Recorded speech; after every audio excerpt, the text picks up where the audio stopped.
Hello everybody, welcome to another episode of Conversations with Projektor. There are a few glitches in the footage on this one, just in the visual part but not in the audio. Either way, we're going to start with the topic, my thoughts on risers. Before I go, you can contribute topics for this series on my Discord server. For risers, I usually play around with vitals, starting with white noise in a sample part and then something unique in the oscillators can get some really interesting effects. We can synthesize some of our own if I feel like I'm not really getting the texture that I want.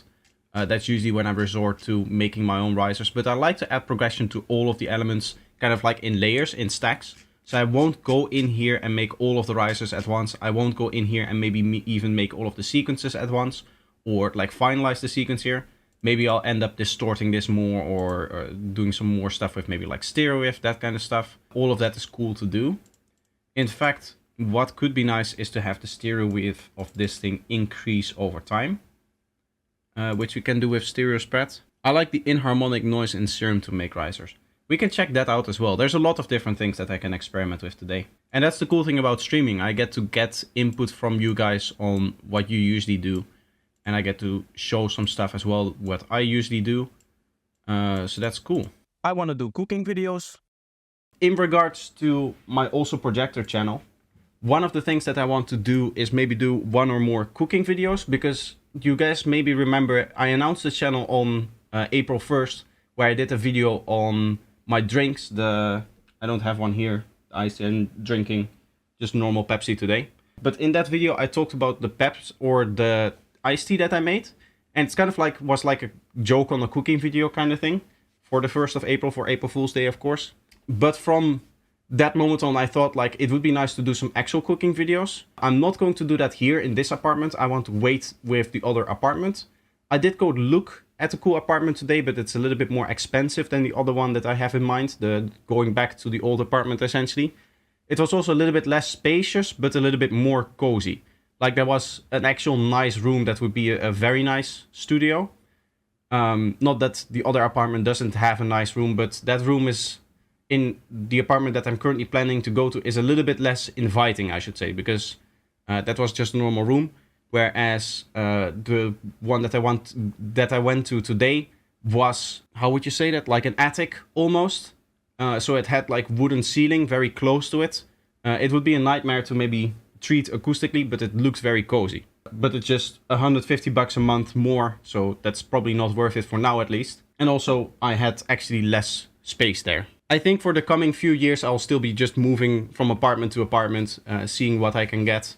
And then hopefully at some point, I can transition into maybe a more long-term renting something. Or if it goes really well with this whole music thing, I might even be able to buy a house at some point. But seeing which generation I'm from, I don't have my hopes up.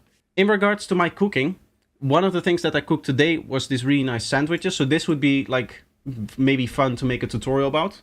Because this, as you can see, it's some cheese. I had some baked chicken on there, some pancetta, and then a sauce.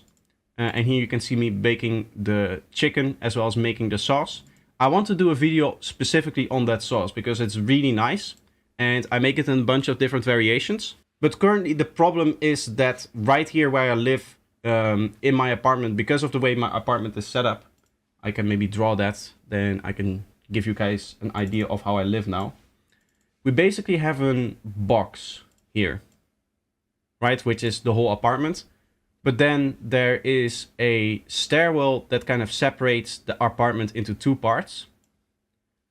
Okay, like this. And then over here is the bathroom. And then I guess I draw it like this. There's a little bit of a storage area over here, like this. What I have now is I have the kitchen over here. We're currently sitting right here. There are windows in here into the stairwell, and then there's a glass ceiling. But there's no windows in the actual roof right here. So there's not really a lot of light in here and in here. So that's an annoying part. And then in the kitchen, I also have my bed. So I sleep right over here. And that is just so that I have like an actual studio room here, which is fully dedicated to being a studio. How did I phase align the bacon with the bread? Good question. I tried to... So what I like to do when it comes to these sandwiches, I'd like to bake the bread itself. That is a really cool tip that I can give you. You just leave it in the pan a little bit so that it gets a little bit crusty. And in this case, because I have a lot of sauce and because there's some oil coming from the various different things that I put on there, and some liquids, and of course the cheese also melts, all of that stuff doesn't really soak into the bread. So that's a nice tip there. Other than that, I guess this is fairly simple. You just make some chicken. As you can see, I was cooking that over here, and then you put that on the bread with some cheese, pancetta, and this sauce that I would need to make a tutorial for then. But anyway, because my apartment looks like this, I of course cannot really put a camera in here because I don't really want to show my bed and that kind of stuff because it's never made and it's messy in here. Also, there's often the drying rack over here because this is also where I do my laundry. It's just very cramped. It's very annoying to film here. So I want to wait with filming that kind of stuff in the other apartment. And there I have, quality-wise, the kitchen isn't that good, the one that I'm eyeing now. It looks a little bit old, I guess. But I asked him if he could maybe at least fix some of the few things that were really broken and that kind of stuff before I moved in. And he would be down to do that. So that would be nice. And then hopefully I can film some interesting videos in there that isn't necessarily music production. As I've said, the whole idea with the channel, with also Projektor, my second channel over here, has been to move away from the purely music production tutorial kind of thing. So that's why I have, of course, the conversations with Projektor videos. And as you can see, this is just where I basically sit down on stream right now and just talk. This is kind of like almost like a podcast kind of thing, but just 20 minutes long for each episode. But I also want to start publishing maybe 1 or 2 cooking things or other things that I enjoy doing that isn't necessarily music production related. How to use atmospheres. I purchased your atmosphere, not sure how to implement them yet. Thank you. My atmosphere pack is very cool. I really like it. It's just stuff that what I would do with that is put it in here. So I have some shorter atmospheres in here in this particular track. This kind of stuff. I haven't done my long atmospheres here yet. But these are my longer atmospheres here. And they're like 5 keys, so you can chew them however you want if you need to.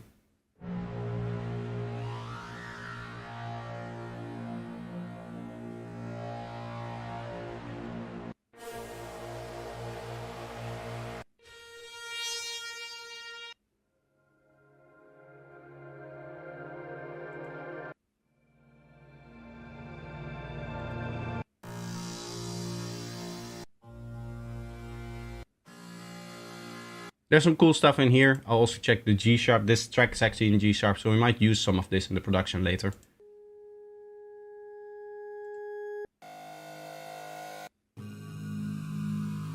And in terms of using that, you just put it in the track just like I'm doing with here with the atmospheres. These are just longer, right?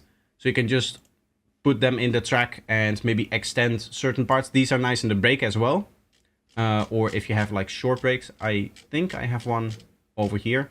You can see we have like a short break from the kick and bass. It might be nice in here to put also an atmosphere in this part, which we can do later on as well. But the implementation is, the way that I would use them is just as kind of like a backing segment for that particular part. The way that you think about these ones is that they bring interest in the way of a one shot, where it's like very temporary, very shortly. Whereas the atmospheres in here, because they're a little bit longer, I'd like to think of them as a elements that can help determine the flow of the track.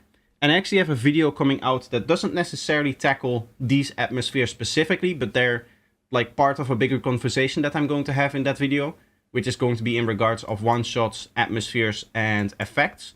And I talk a little bit about all 3. It's going to be a video about like forgotten elements of a psytrance track, that kind of thing. I still need to figure out a good title and thumbnail for it, but I have it recorded, still need to edit it. But maybe that video is going to be interesting for you now that you have the atmosphere pack, and that way maybe you can implement some of the tips that I give in that video as well. Wavetable pack for basslines dropped. Really clean kick and bass, new Wavetable pack. Yes, exactly. This is using the new Wavetable pack and my subshifter auto sub control patch from Psychedelic Essentials Volume 3. I'm doing some other stuff here with the note. I am changing the volume of the sub bass. I turned that down a little bit. I might end up doing that a little bit more. And of course, the Wavetable has been replaced with one from the pack. So that's where the main texture is coming from. PSA, use an SSD for your libraries. I have a 12-year-old PC and I'm jealous of how Omnisphere is quick on your PC. Yeah, it's very nice. What I did is I put the library that it uses on an SSD, and that is why it's a little bit faster. In the beginning, it used to take a lot longer for it to load, but once I put it on the right drive, which is of course very important, it loads a lot faster. Even though my PC isn't necessarily the most powerful, it's still very nice having it load faster, and that's what you get from SSDs. Which delay and reverb do I use? What's this vocal pack? This is called Sol Pacifica Kit Cinematic Vocals. I don't know if I can read it, maybe in the text here. I've never seen that plugin before. It's a plugin which is, I deleted it now. It's cool because you can put stuff in the feedback chain of the delay. That's the whole gimmick of it. But I loaded it in accident. I basically want to use Echo Boy. This is my main delay nowadays. I use this all the time because it sounds gorgeous.